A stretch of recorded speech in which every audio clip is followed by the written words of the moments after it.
Welcome to the Why Not podcast with me, Chrissy Hawkins. In a world where everybody always asks you why, I'm here to ask why not. I'm going to do that by breaking down the mindsets of guests and my own to figure out what makes people say, why not?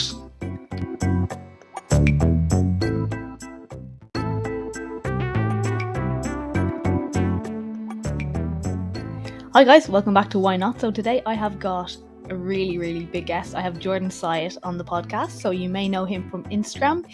And we kind of talk a bit about everything today. We talk about his background, like how he got into PT, where he worked and stuff like that, and running online business. And then we also talk about some of the things in the industry that annoy him, weird, stupid shit that he's seen, that people are doing to lose weight, and different exercises and training, and how, like, you know, everything's going to take longer than you ever think. So yeah, this is a really interesting conversation. We kind of went around everything. So I'm really excited to bring this episode to you all. And as ever, guys, sit back and relax or walk and listen. But here is my episode with Jordan Syatt.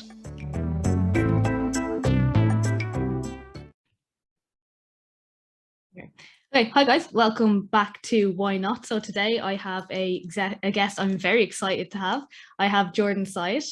So he is a strength and nutrition coach, and if you don't know him, you must be living under a rock. So I just want to say welcome to the podcast, Jordan. How are you? I'm great. Thanks for having me. I'm excited. Thank you for coming on. So could you first just tell everyone a little bit about yourself? Yeah, so I am a strength coach, nutrition coach. I'm a short, bald, nerdy guy. I like to lift weights, and I've been doing this for a long time. I got into fitness from wrestling when I was really young. I started wrestling when I was 8 years old. I'm like I said, I'm very short. I come from a short family, and my mom wanted my brother and I to be able to defend ourselves. So she walked into the living room one day and she was like, "I'm going to put you both into wrestling."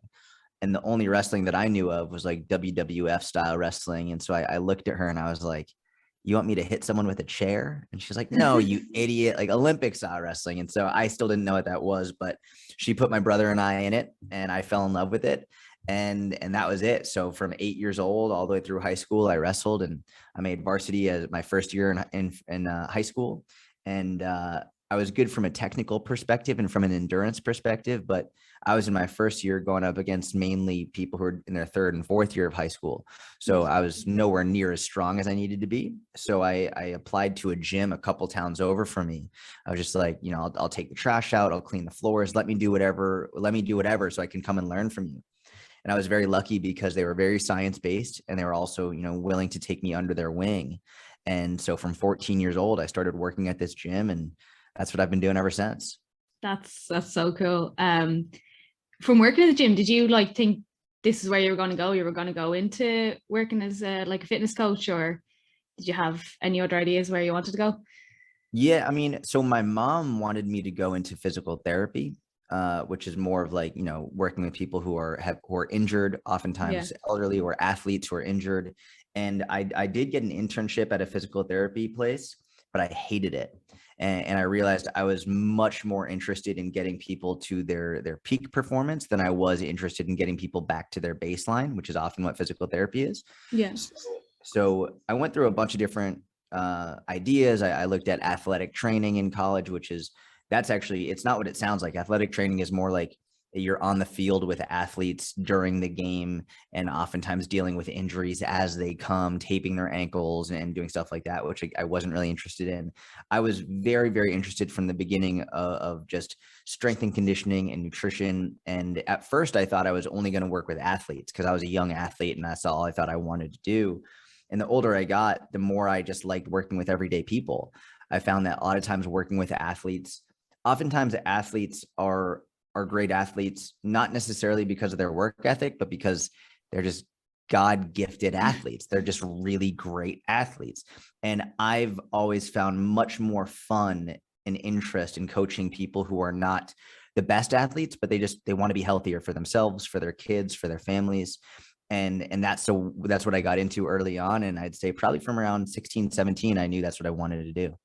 Yeah, I think a lot of people, when they first start out, they're like, in this industry, it's like, I'm going to work with athletes. And then you realize, like, do I want to? Yeah, that's exactly right. And it sort of sucks too, because when you work with especially a high level professional athlete, it's so stressful. because they're dealing with $1 million contracts. Like you injure one of them and you're in real deep shit if you injure a very high level athlete. Whereas like, and not to mention, you can't be as fun or creative with them. It's so simple and so basic because the fear of potentially hurting them is so high. It sort of takes the fun out of the session. Whereas when you're working with like moms and dads and just everyday people who come in and they want to work hard, you can have much more fun with them. It's a little bit more relaxed. So yeah, I used to think I wanted to work with athletes, and then quickly I realized it wasn't all it was cracked up to be. It's crazy, isn't it? And you worked as well with Gary Vaynerchuk, didn't you? Yeah. I coached Gary for 3 years. What was that like? That was crazy. It was an amazing experience. For anyone who doesn't know, Gary is a world famous entrepreneur, one of the greatest entrepreneurs to ever live. And basically, he hired me for 3 years, 7 days a week, no vacations, no breaks, no weekends, nothing. It was 7 days a week for 3 years straight. And this was pre-COVID. So it was from June 1st, 2016 to June 1st, 2019. And we traveled. We were based out of New York City, but we spent more time traveling and in airports and hotels than we did in New York. So if Gary was in Hong Kong, then I was in Hong Kong coaching Gary. If he was in Amsterdam, I was in Amsterdam coaching Gary. If we weren't, Gary went to Dublin, I went to Dublin. I mean, there was one time when we went from New York to Dublin, spent 8 hours in Dublin, went from Dublin to Amsterdam, spent about 16 hours in Amsterdam, and then straight from Amsterdam to LA, spent like 48 hours in LA, and then back to New York. And that was just like one trip. It was a very normal schedule. Like that's what we did for 3 years straight. So it was pretty intense. That's unreal. I can't actually imagine doing that like in the course of a year, let alone in one trip. Yeah. What was it like having like no time off? It was in some instances, it was amazing in the sense that it really allowed me to focus on my business, right? Like when I started with Gary, I basically put myself in detention is what I called it in my head. I said, I'm in detention for 3 years. I have no vacations. I have no weekends. I have no breaks. I'm with Gary 7 days a week, no matter what. This is going to be the best time of my life where I can really work on my business. So from that perspective, it was great because in those 3 years, my business grew more than most people's businesses ever grow. The downside was, my health really went to shit. My fitness went to shit. I didn't really have any relationships. I didn't really have very many connections with people. I lost a lot of friendships because I couldn't really keep up with them. So I had a very unbalanced lifestyle, which I think a lot of people, they're constantly in search of balance. But what I've realized now is in order to achieve balance, I think you have to go through periods of unbalance, right? So I have more balance in my life now than I ever have before. And a lot of that is due to the fact that I took 3 years and built my business to the point where now I can have more balance with it. Okay, yeah. So are you doing like online coaching on the side of working with Gary? Like, oh yeah. I had my own business. I started it in 2011. The only reason that Gary found me and hired me is because I already had an online business. If I didn't have a business on the side, like I wasn't getting paid a ton of money. Like it wasn't like it was like it would have been very difficult to live in New York City on the salary I was making just from Gary. So I was coaching Gary one-on-one. I had about 70 to 80 one-on-one online coaching clients. I had my inner circle at the time as well. And I was posting on Instagram and YouTube and all stuff like all the time. I was posting on Instagram 3 times a day, every day. Like I was doing YouTube 1 time a week, podcast a couple times a week. Like, yeah, it was nonstop. Yeah. Like 2011, sorry, it was very, very early to have like gotten into the online game, isn't it? Like it's like you're kind of ahead of everybody. Yeah, I was very lucky. When I started my business in July of 2011 is when I published my first article on my website, which is still up. It's nowhere near as good as my content is now, but I started making content in July 2011. And at that point in time, Instagram didn't even exist. It wasn't a thing. Yeah. And I didn't know an online business was possible, which is one of the reasons why I think I succeeded, is because I didn't know that I could make money online. Whereas now everybody knows you can make money online. And so their goal when someone starts online now, their goal is to make money. That's like why they do it. Like, all right, get online, make money. But for the first about 1.5 years, 2 years, I didn't make money because I didn't know it was possible. And then one day I got an email from someone. I would coach people for free. I started writing articles, and slowly and surely people found my website. For the first 6 months to a year, the only person who read my website was my mom. I got like 20 views a day, and it was just me and my mom. And then after a while, more and more people started to find me, and people would reach out and ask me to coach them, which I would do for free because I didn't know I could charge them. And then one day when I was in college, a woman emailed me from Brazil, and the way she phrased her email changed my life forever. She said, "How much do you charge for online coaching?" And I was like, I was sitting in my dorm room in college, and I was like, I don't know, $300. So I replied, I don't know, $300 for 12 weeks.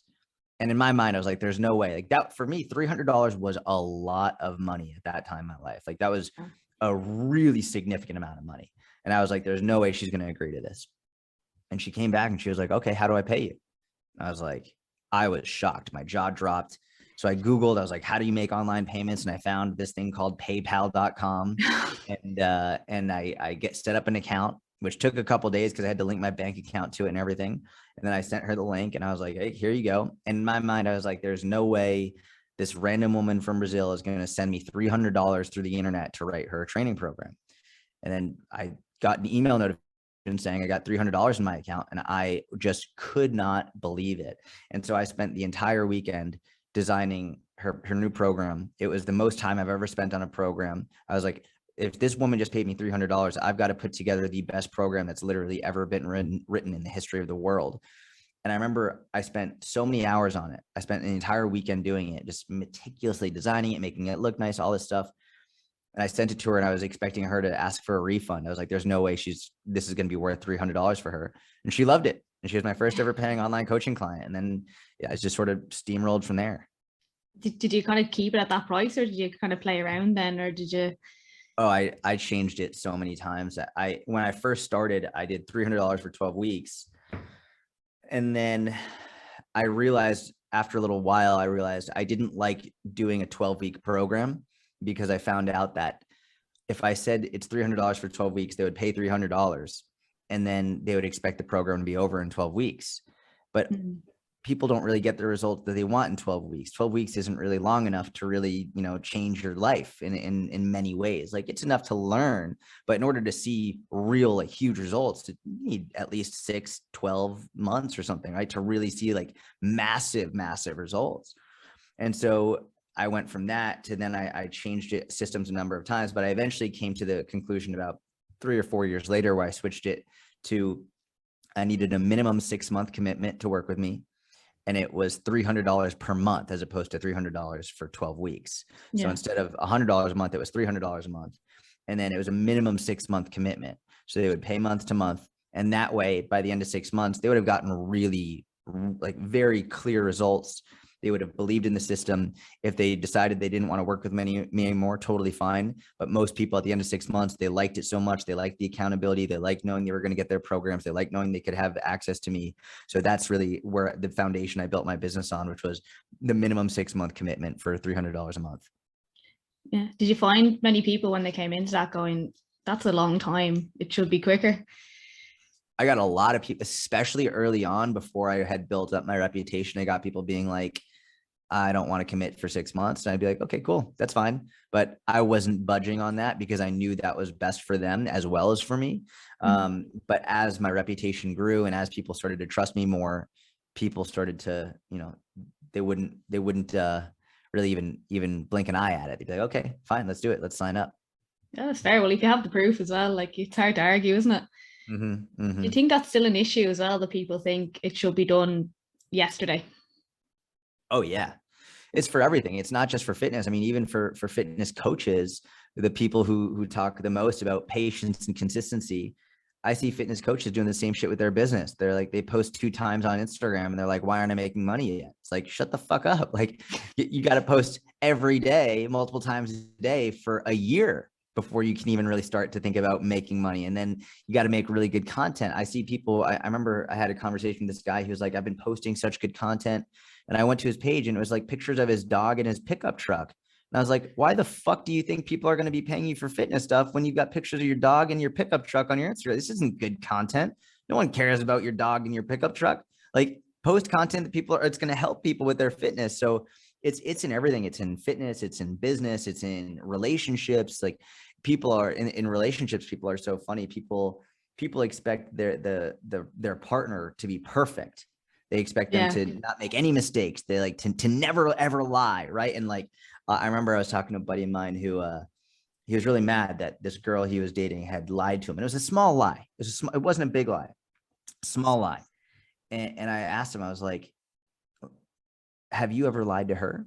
Like, I don't care about how big or how small, but have you ever lied to her? And he was like, yeah. And I was like, so why the fuck are you so mad that she lied to you? I was like, it's an innocuous lie. It didn't change anything. She was probably embarrassed, so she lied. Like, people are so intent on other people doing something, but then they don't hold themselves to the same standards. And so we see this in fitness and in business and relationships, that everyone wants the quickest results, and they hold everybody else to this high standard that they wouldn't hold themselves to.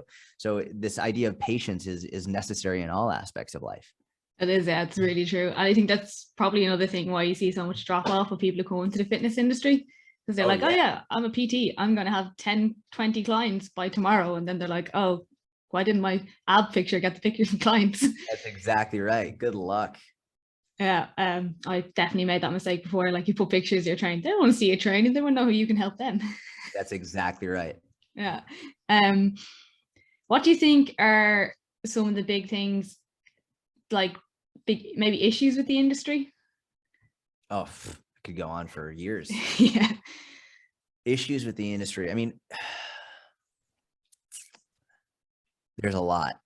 I don't even know where to begin. I would say, I think one of the biggest issues is that people often get into fitness because they're very insecure, right? Like, that's why most people end up going to the gym. Right? If you really think about it, why does someone start working out? It's because they don't like how they look. They're insecure with their body. So if you really think about this, oftentimes coaches are the most insecure people in the world. Absolutely. Right? Yeah. It's like they got into fitness because they were insecure, and then they go in and they change their body. But one thing you'll realize when you change your body is it doesn't fix your insecurities. Like, it's just a barrier between the outside world and your insecurities. It's just, it keeps people a little bit, it makes people assume you must not be insecure when deep down you are. And so I think that a lot of coaches are very insecure, and then they project their insecurities onto everybody else. And they often use them as a way to sell to people, to try and convince people that they need their services. So yeah, I think that's one of the biggest issues. It also leads to a lot of these coaches making poor decisions in regard to what they're going to stand behind. Like, you see a lot of coaches doing affiliate products and sales for things they don't believe in, selling things that don't actually work just so that they can make a quick buck.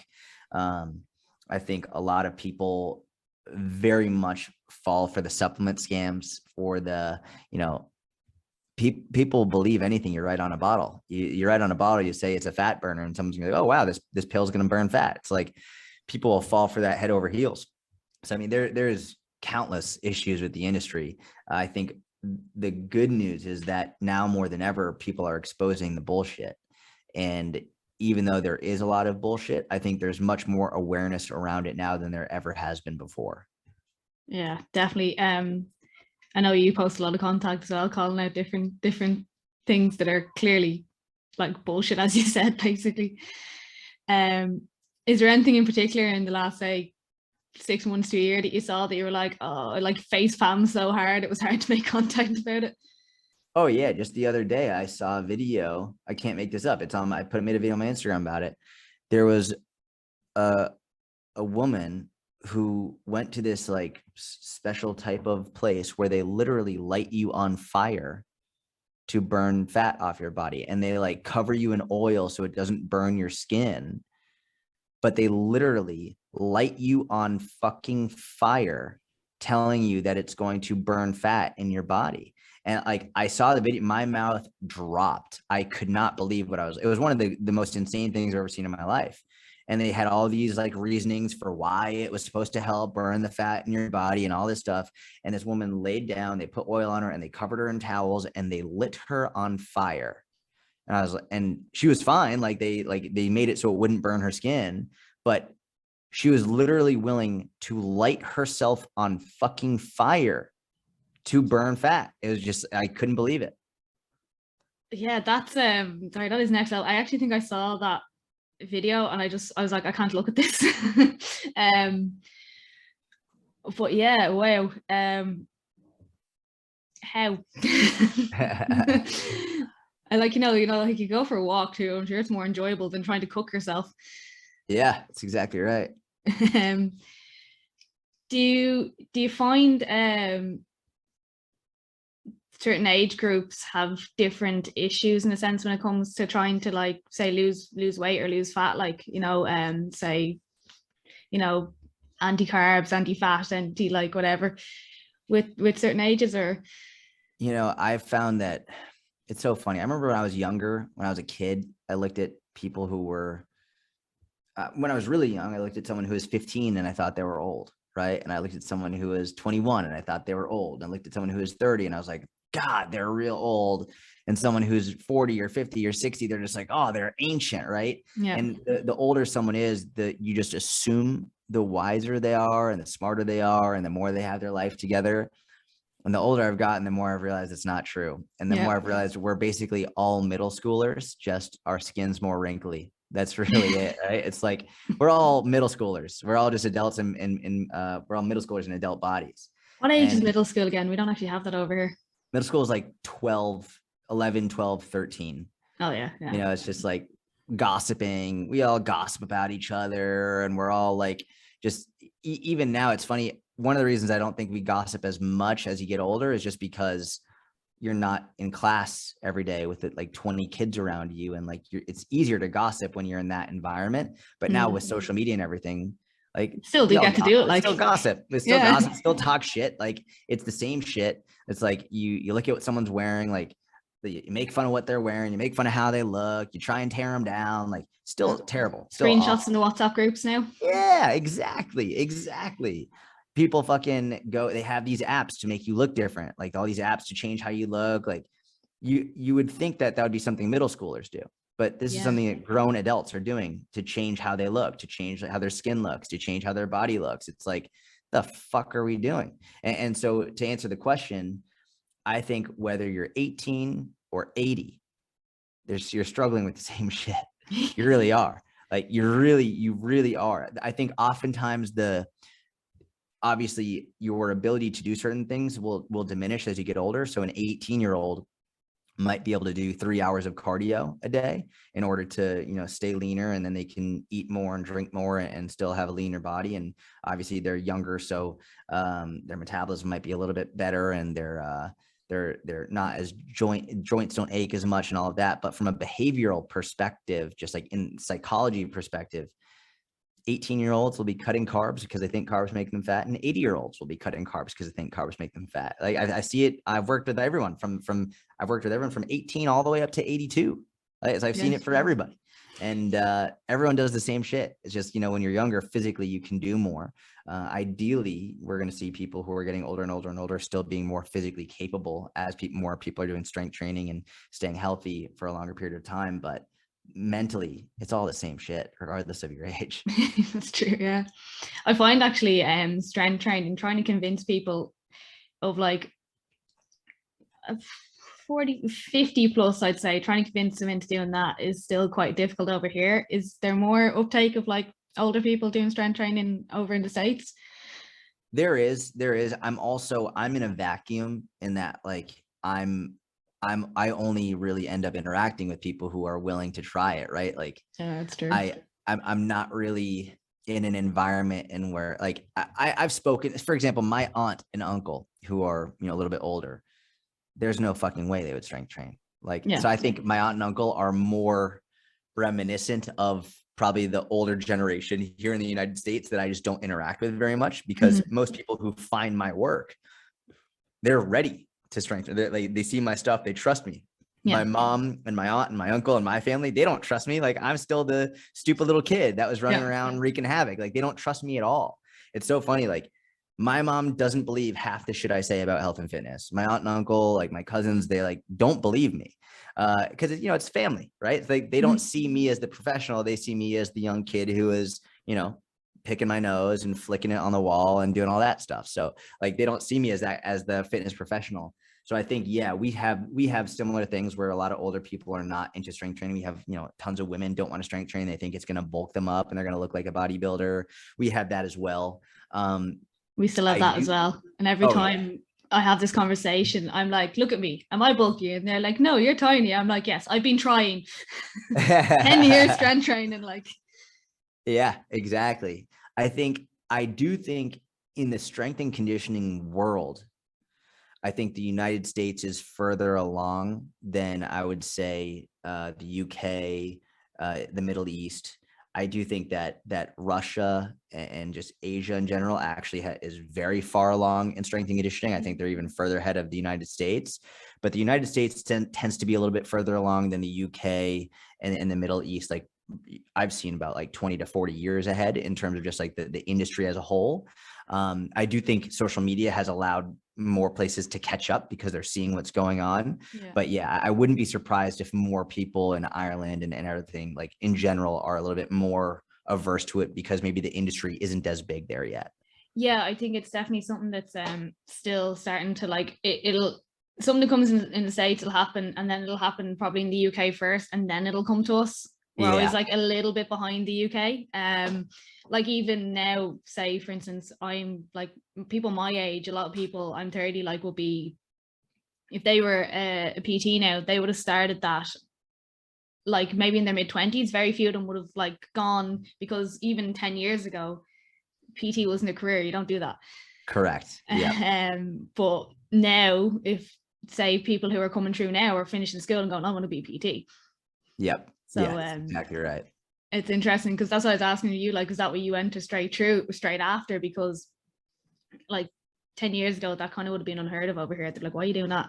It was still very odd here. My mom was not happy about it. My family, for the first 5 years of my business, anytime I would go back home for holidays or something, my mom, my aunt, my uncle, they'd be like, you could always go to school to be a doctor, a lawyer. Like they didn't really like hearing that I was a personal trainer. They didn't like it at all. They didn't think it was a career. Now, they've never apologized, but like now they're like, oh, no, great work. Like they're super happy about it. But like, for the first 5 years, I consistently heard, go back to school, find another career, da, da, da. So yeah, I think it's, I think that it will always be like that, to be very honest with you. I don't think that the general population will ever view personal training as a legitimate career that like you'd want to sustain. And to be fair to them, I can see why, especially from, up until it's only in the last few years that you could have an entire business online as a personal trainer, right? Like before that, personal trainers were on the floor 8 to 12 hours a day, every single day. That's a young person's job. Like you don't want to do that when you're 40 years old. Like that's so difficult. Even when I was younger and I was on the floor all day, I was like, I knew I didn't want to be doing that forever because it's fucking brutal. Like even when I was younger and on the floor all day, I started to lose passion for my own workouts because I was on the floor all day. I was coaching 8 to 12 hours. I was like, by the time I had time to do my own workout, I was like, I don't even want to do it right now. So I can see why they would think that. But as I think it becomes more mainstream for people to be able to do online coaching, I think it's going to be more acceptable for people to make that your career. Yeah. The pandemic definitely helped that. I think it pushed a lot of people online. And it has shown that you can, because I think there would have been a lot less online trainers over here as well. It'd be kind of thing maybe just before the pandemic, some people would be starting to move online because again, it would be kind of like, how can you PT when you're not with them? Yep, exactly. It's like you can even do Zoom things if you need to, but like that, it's like you can do it. It's just, and even I would have thought that before the pandemic. I'd be like, I want to do it online. That's like, how the hell am I supposed to know they're all right? Like like you can keep in contact with them. You can do it. It's fine. Yeah. Did you find a big influx of clients during the pandemic? I was very lucky because I already had my online system set up. And I was very grateful. I didn't own an in-person gym, which I used to when I was younger. I actually opened a gym and then I got rid of it.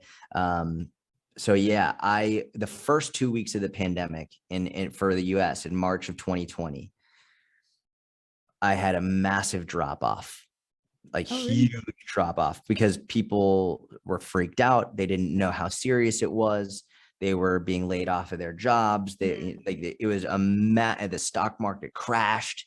Like people, it was like a crazy, crazy crash. So I got a lot of cancellations in the first 2 weeks. I remember thinking, I was like, I might have to start from scratch with my business. Like, this is going to be crazy. Yeah. And then after those 2 weeks, and it calmed down a little bit, and people were like a little bit more okay with it, then it started to come back up. And then it sort of really took off, as I would say after the first month or 5 to 6 weeks, when people, they were home, they weren't moving, they put on some weight because they were stressed and they were worried. So after that first month or 5 to 6 weeks, people were like, oh shit, I gained weight. And then they wanted to come back, and then it really started to spike up again. But the first 2 weeks were very scary. Yeah, I suppose. Yeah. Well, it's kind of weird because for us, like, it's like you're working, I think I was working Friday, maybe, and by Monday we were closed. Like, we cancelled Paddy's Day in Ireland. That doesn't happen. Wow. I couldn't imagine that. Like 2 years in a row got cancelled. That's crazy. Yeah. So it was really weird. Like, so it was like, hold on, this might be serious because we've actually we're not able to do anything. Is there many misconceptions you come across when it comes to, say, diet? Oh, yeah. I'm thinking of all your content here going, I could ask direct questions, but I'll try and get you to go to it. There's too many to count. I mean, I literally just saw a doctor tweet. I just saw a doctor tweet that fruit is just as bad as for you as alcohol is, which it is unfucking believable and infuriating to me. And a lot of people, it sucks because anyone can say that and then anyone can believe it. But when a doctor says it, people really believe it. Yeah. Right. And it's funny. This guy is a dentist. So he's not trained in terms of like a nutritionist or a registered dietitian. Yeah. He's technically a doctor, and he's got a blue tick next to his name, but he's a fucking dentist. And even if he wasn't a dentist, even if he was a dietitian, because I know there are some dietitians who say similar things, it just blows me the fuck away that there are people who are amidst everything going on in the world, amidst like a pandemic, that the people who suffer the most are people who struggle with obesity, people who are massively overweight. They are the ones who are most affected by COVID. People are actually telling people to stop eating fruit, that they're saying it's just as bad for you as alcohol. Like, what in the fuck are you thinking? How many people do you know who got fat from eating fruit? How many people do you know who are like, oh, it was really those blueberries that packed on the last 50 pounds? Like, geez, what the fuck are you talking about? There's a lot. Some people say fruit. Everyone says everything. Like some people say fruit is going to make you fat. Some people say fat is going to make you fat. Some people say carbs are going to make you fat. Some people say protein is bad for your kidneys and that's going to make you fat. Some people say not eating enough food is somehow going to make you fat because of starvation mode, whatever it is. Like, everything makes you fat.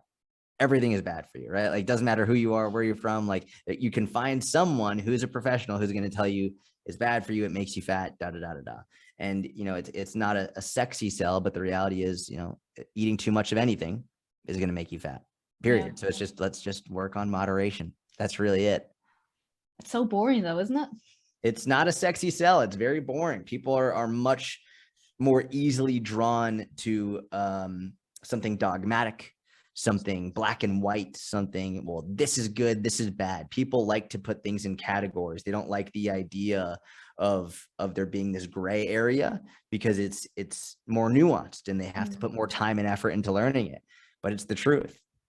Yeah, no, that's the thing, isn't it? It's like, the actual being healthy or whatever, because I suppose a lot of the stuff that you find in the fitness industry is the exact opposite of health. Like, a lot of that is boring. And that doesn't really sell, does it? That's exactly right. Yep. How did you find, like, in your own journey or stuff like that? Like, are you are you okay with, obviously you have to be, you are okay with taking time, but do you ever get frustrated that something's taking longer than you think it is? In terms of like progress for myself? Yeah. Yeah, I think we all do. I think we all get frustrated that things don't happen as quickly as we want, and especially, do you have Amazon in Ireland? Yeah. Okay, so you could get something delivered next day, right? Yeah, pretty much. Yeah, we get all that as well. Yeah. Yeah, which to me, that blows me away. That like I can order something online. I don't have to leave my apartment. I could stay in my apartment, go online, order it, and it's delivered to my door. Sometimes it'll be delivered in the same day. It's like, what the fuck? That's crazy. So I think we're conditioned now to expect things very, very quickly. And everybody in some way, shape, or form wants things to go faster, of course. I think I'm at a point in my life where I understand that uncomfortable period between effort and resolution, that's where progress actually happens. Like I understand where like that period where you're waiting for it to happen, that's actually where the most fun is. And that's where the most growth happens. So I'm better now at recognizing that and appreciating it for what it is. Whereas when I was younger, I would just be very impatient. I wouldn't be living in the present moment. I would just be waiting. I just wanted the end result. I wanted the end result. I wanted the end result. And I'd be impatient. I very rarely would quit. If I decide to do something, I'm probably going to do it. I'll see it through to the end. But now I'm better at appreciating the moment and being, okay, I'm here. I'm not where I want to be yet, but I'm going to enjoy this moment so that when I do get there, I can really say, I look back on everything and say, I enjoyed the process of getting there rather than just wishing for the process to be over. And did you like, did that just say come with age, or was it something you had to practice? Oh, it's everyday practice, because I have to become consciously aware of when I'm frustrated. So I'll be frustrated before I'm consciously aware of it. I'll be frustrated, I'll be impatient, and then I have to presently like remind myself, okay, I'm frustrated. So I'll have out loud conversations with myself. Like if I'm having a little bit of anxiety or frustration or anger, I will literally stop what I'm doing and have a conversation. I'll be like, Jordan, why are you frustrated right now? And then I'll respond. I'll be like, I'm frustrated because, and I have to vocalize it because a lot of times we're frustrated, but we don't really know why. And so this is why having a therapist can be so helpful. I don't have one right now, but I have in the past. I'm a strong proponent of therapy and seeing a therapist. One of the best things that it can do for you is it allows you to vocalize what it is you're struggling with, because we've all had this scenario where maybe you're upset or maybe let's say you're upset about something your partner did, boyfriend, girlfriend, husband, wife, whatever. You're upset. And they did something and you're just mad about it. And you're like, oh, what the fuck, da, da, da, da, da. And you go to your friend, you call your friend up on the phone. You won't believe what my husband or my wife did. You won't believe it. And like, what? And then as you're about to tell them what they did, you're about to vocalize it. You're like, this is going to sound so silly, but this is what they did. And the reason that you say this sounds silly is because as it's about to exit your mouth, when you're vocalizing it, you're now making it logical. Before, it's emotional. It's like an emotional soup in your head just running around. You can't really pinpoint it.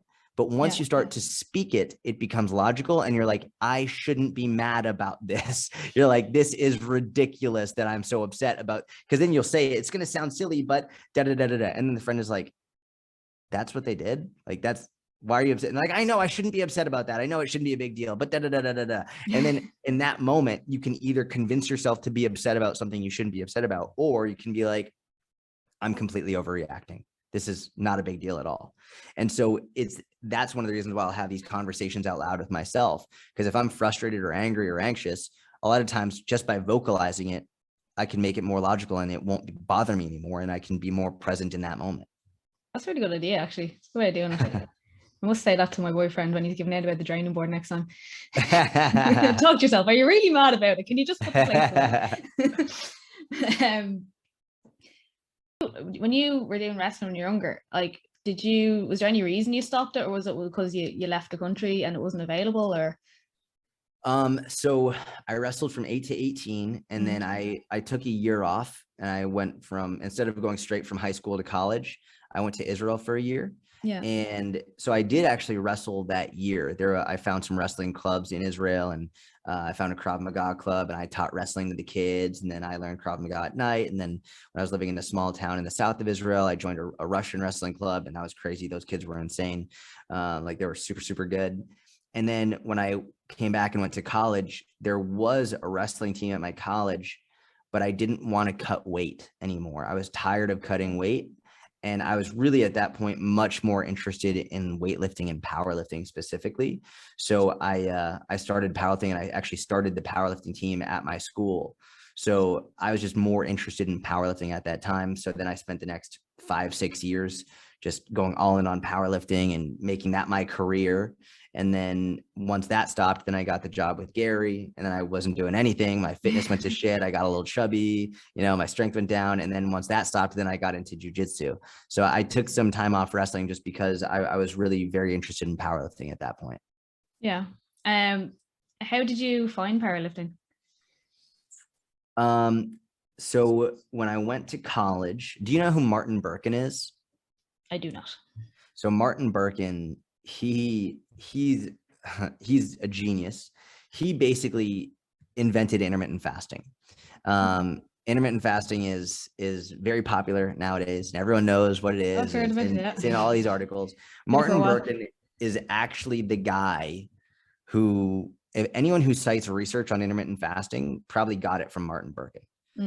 His website is leangains.com. He invented the 16-8 fasting feeding window. I remember in the early 2000s on bodybuilding.com and the forums, he would be in there and he'd be telling people, he'd be like, hey, you don't need to eat 6 small meals a day. You could, there's research showing that it's just more about your calories. And people would tear him apart. They'd be like, you're an idiot. You don't know what you're talking about. And Martin lives in Sweden. And over time, he became one of the most popular and most famous nutritionists in the world because he really figured out in the research the true meaning of the thermic effect of food, and how it doesn't necessarily, you don't need to feed your body every couple hours to stoke your metabolism. He was the guy who figured all this out. Yeah. And I was following him from high school, and he still is outrageously strong, just a freaking beast in the gym. And I hired him. So remember I said $300 was a lot of money to me at that point in my life. So this is even a couple of years before then. I had like $375 in my bank account, and I reached out to Martin when I was 18 years old. And I was like, I want you to coach me because I just want to learn how you do all this stuff. And he said it was $300 for 12 weeks. That's where I got that figure. Okay. And so I had like $375 in my account, and I emptied I paid him $300 over the internet. So I had $75 left in my account, and I got my program from Martin, and the training and nutrition. And that was the first time in my life I ever had like a real structured program, when I was like 18, 19 years old. And I got super strong and I got shredded to bits. And that's when I was like, I love this shit. And so I remember when I was done with that program, I asked Martin if he would coach me in powerlifting. And he said that's not his specialty. He loves to powerlift himself, but that's not his specialty. So he referred me to several other coaches. So then I reached out to other coaches for powerlifting, and I hired them. And then that was it. I got obsessed with it, and I started following Louis Simmons and Westside Barbell. And then I started just powerlifting all the time. And I got addicted to it. And then I started the powerlifting team at my school, University of Delaware. And now today it's one of the biggest powerlifting teams in the world, in the country. That's amazing. And then you have you did 4 times your body weight deadlift, didn't you? Yeah, I did. That was crazy. What was that like? It was, I remember when I did that lift, I felt like I almost tore my pec. I could feel my pec like twitching as I was lifting it. That was an insane journey to get to a 4 times bodyweight deadlift. It's like not natural. Like you're not supposed to be able to lift that amount of weight relative to your body. It was an amazing journey. I learned a lot. There was a period of time where I remember before I deadlifted 4 times, I deadlifted 485. So I weighed 132 pounds. The competition before 4 times body weight, I deadlifted 485, and 4 times body weight was like 530. So 45 was my personal record. I felt great, but I let my ego get in the way, and I changed my programming. And so for the next like 10 months, from the time I hit 485 for the next 10 months, my deadlift kept going down and down and down to the point where my max went from 485 to 405. I dropped like 80 pounds on my deadlift.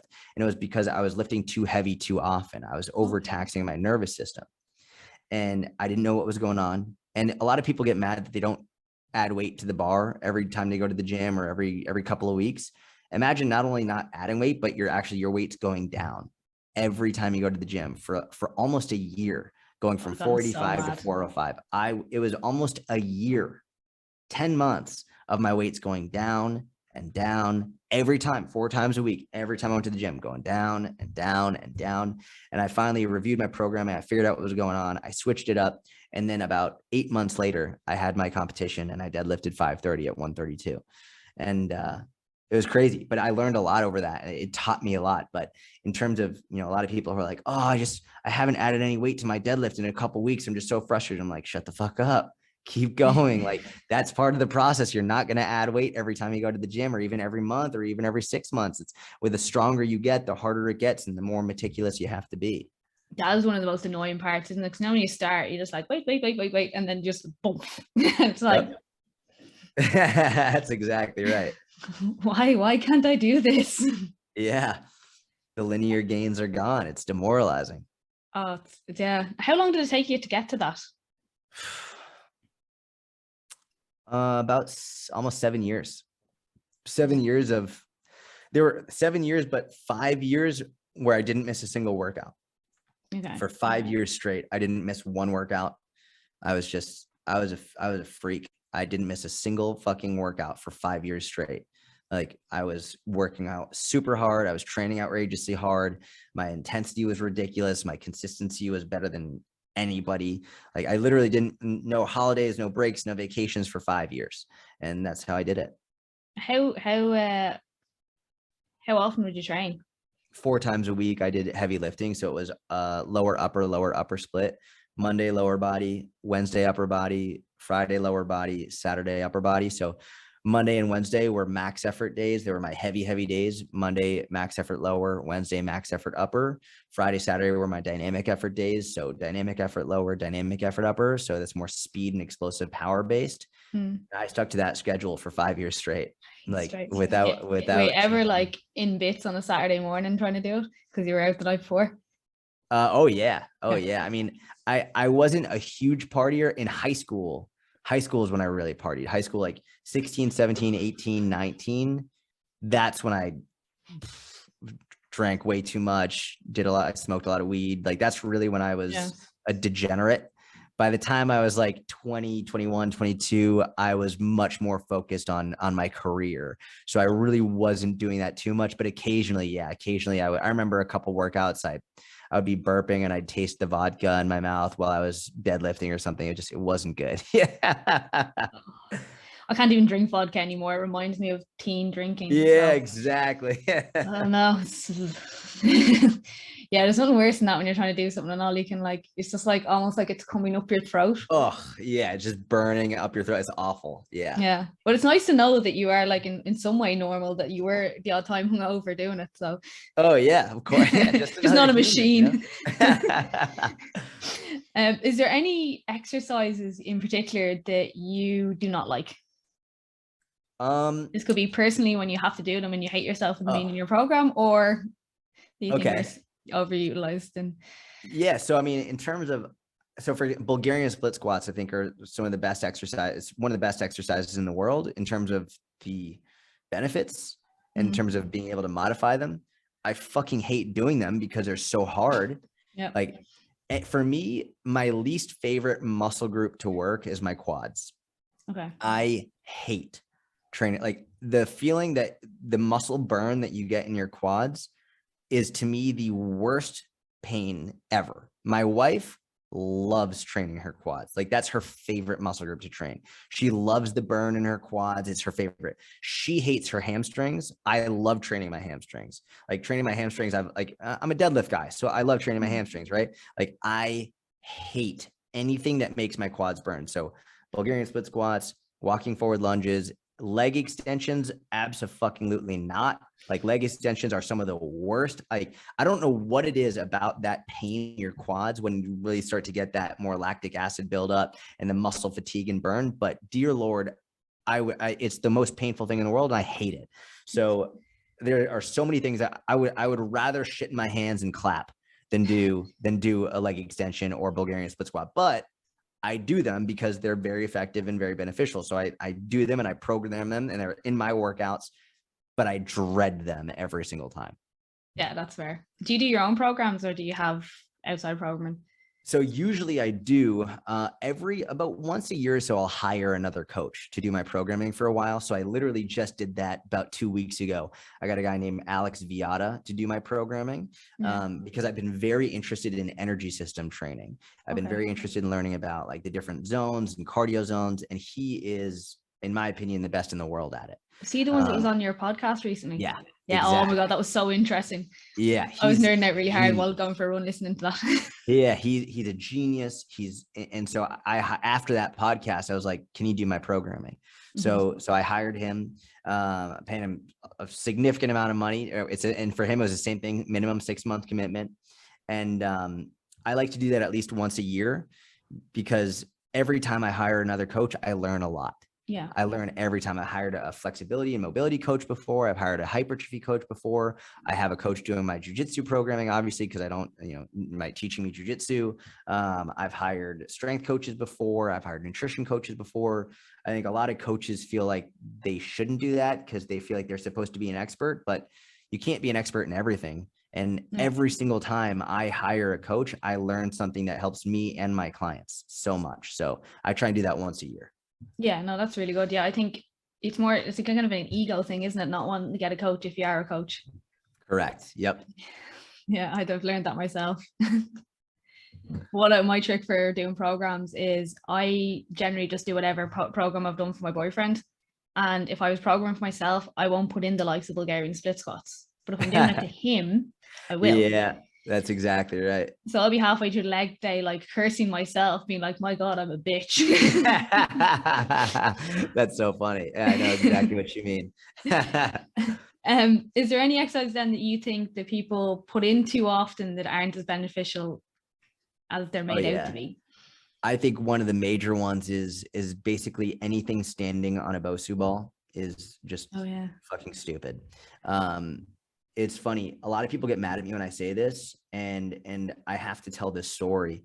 In 2012, I wrote an article on unstable surface training. And in 2015, a lawyer reached out to me because they asked me to be an expert witness in a case in which a personal trainer put a woman on a Bosu ball. She had her standing on a Bosu ball doing squats. The woman fell off the Bosu ball and she completely destroyed her knee, her ACL, her MCL, her PCL, her MCL, her meniscus, her everything blown out, completely gone, just from standing on the Bosu ball doing squats. She fell off, everything blown out. This woman got awarded millions of dollars because of that. And this is also why, for example, and a lot of people get mad. They're like, well, it's good for balance. If you look at the instruction manual on the Bosu ball, if you look at the Bosu website under their frequently asked questions, and if you look on the fucking Bosu ball, they will tell you, do not stand on the flat side of the Bosu ball because it is incredibly dangerous. So not only am I just saying this, it's not just my opinion. The actual company of the Bosu ball tells you not to do that because it's incredibly dangerous. And when you really look at the research around unstable surface training for the lower body, I'm not talking about upper body, but for the lower body, standing on an unstable surface, it does not help you with your balance. Balance is demand specific. So what that means is if you're walking on pavement or on the ground or whatever it is, and you want to improve your balance, then you improve your balance by something on flat ground, by whatever it is you're normally walking on. The Bosu ball is wobbly. So unless you're living on a fucking boat or like it doesn't help you with your balance, because a boat, yeah, that could be wobbly. Sure. I could see the benefit of potentially doing that. Or I don't know, if you just live on a boat, you're probably good at it by now because you have to do it all the time. But even ice is not wobbly. Ice is stable. It's just slippery, right? It's not wobbly. It's slippery. So if you want to improve your balance, how many people can stand on one leg on a regular ground surface, never mind doing it on a wobbly surface? Most people can't do it just on the regular flat ground. So I'd rather you start on the ground where if they fall, God forbid, they could just put the other fucking foot down and they're going to be okay. Most people can't do a squat, period, never mind on a wobbly surface. So why are you going to put them on this wobbly ball? So I always tell that story about the case where the woman was awarded millions of dollars. You could Google it. And there are many of these cases, by the way, like Bosu ball case, Bosu ball fall, Bosu ball court case. Guarantee you're going to find tons of these cases. This is why Bosu had to put that disclaimer on the ball, because they were getting sued out the ass because of people hurting themselves. And not to mention the research around it doesn't hold up. Now, for the upper body, there actually is research that it can do really great things for your shoulder stability doing on a slight unstable surface. But if you're, for example, doing a push-up on a Bosu ball and you fall, worst thing that happens is like your face goes into the plastic. It's not that big of a deal. Like it might hurt a little bit, but it's not that big of a deal. But if you fall from standing on a Bosu ball, you could get such a bad injury, you're not gonna be able to walk right for the rest of your life. And the benefits aren't there. The benefits for lower body are from a stable surface. Benefits for upper body are both from stable and unstable surface training. So for that reason, I am a huge anti Bosu ball for the lower body balance work person. No, that makes loads of sense. That was really, really interesting, actually. I'm even thinking if you fell off from standing, like it might be your leg, but it could also be your shoulder. You could come down on the surface and they were not soft. That's exactly right. Break your wrist, break your elbow, break your shoulder, break your collarbone, all that stuff. Like it's a fucking mess. Yeah, it's not worth the risk, really, is it? Exactly. Yeah, especially if you want to like stay in the industry working in it. Yeah, that's exactly right. So I think that is everything I have to ask you, but I do always ask one little question at the end of these, and this is, what is the best piece of advice that you've ever had or ever gotten? I think some of the best piece of advice is just don't quit. Whatever it is you're doing, just don't quit, period. Like, I don't care if it's taking longer than you want. If you're passionate about it and it's something that you really want to do, it's worth it. So just don't quit. Keep going. Yeah, no, that's brilliant and to the point, because it probably is going to take longer. It's 100% going to take longer than you want, way longer than you want, but it's worth it if you keep going. Yeah, 100%. Yeah, that's brilliant. So, Jordan, do you want to tell everyone where they can find you if they don't already know where you are? Yeah, if you want, you can, if you Google my name, Jordan Syatt, Syatt, you'll find me on Instagram and YouTube and my own podcast, all that stuff. Oh, brilliant. So just want to say thanks again for joining me today. Thank you so much. You're a great host. I appreciate you. Thank you. And also, guys, if you do want to find me, you'll find me on Chrissy H Fitness on Instagram and TikTok.